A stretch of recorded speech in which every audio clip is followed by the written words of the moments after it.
Ian, where's the balance of the game, do you think? That's a good question. I think we sort of got our way back into the game, sort of that back half of our batting.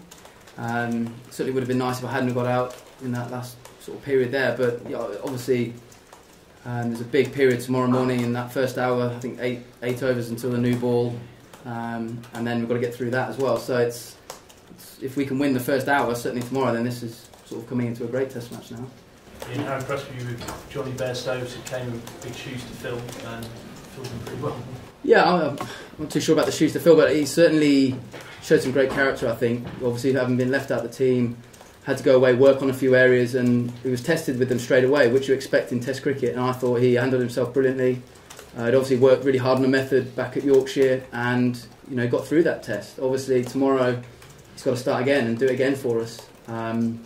But yeah, I thought he was fantastic, and as the innings went on, we started to see some shots that you hear about in county cricket. He hit the ball really hard, certainly against a spinner, and looked a quality player. But for us now, he needs to kick on with Matty Pride, and get us into a good position. The fact that you full house at Lords against such a high quality attack, does that obviously add to the quality of the innings?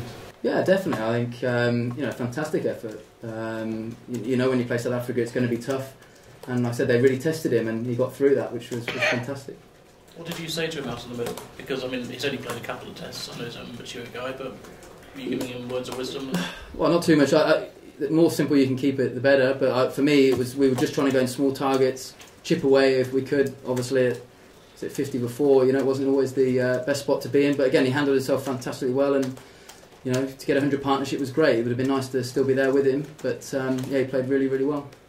See, Ian, that you're not sure about the shoes that Johnny had to fill. But, clearly, Kevin's not playing this match, and there's been a bit of sort of discussion about him. So, would that have added more pressure on him? To be honest, I don't really think he would have felt like that or thought like that. To be honest, I don't think as soon as we got together as a group, I don't think that was on our minds. I think all we thought about was trying to win this Test match.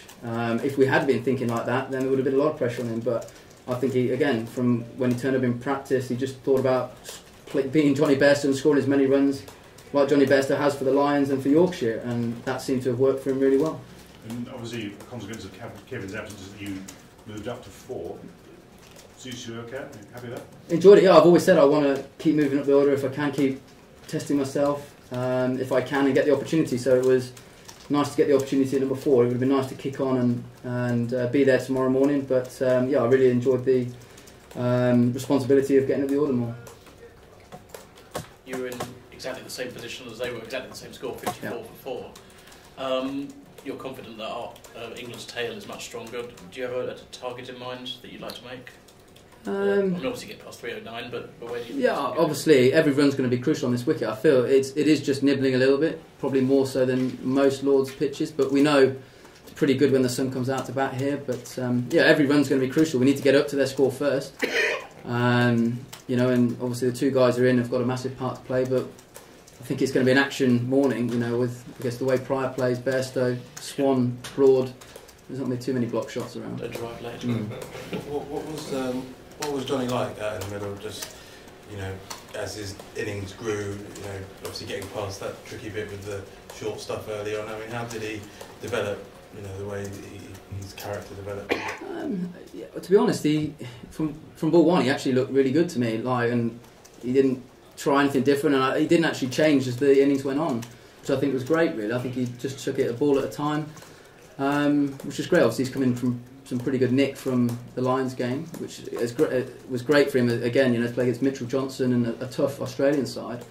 Must have given him some great confidence coming into this. But he seemed like he just took it, like I said, a ball at a time and kept it as simple as possible. And that looks like a method. Obviously, it works for most people, but it looks like it works for him.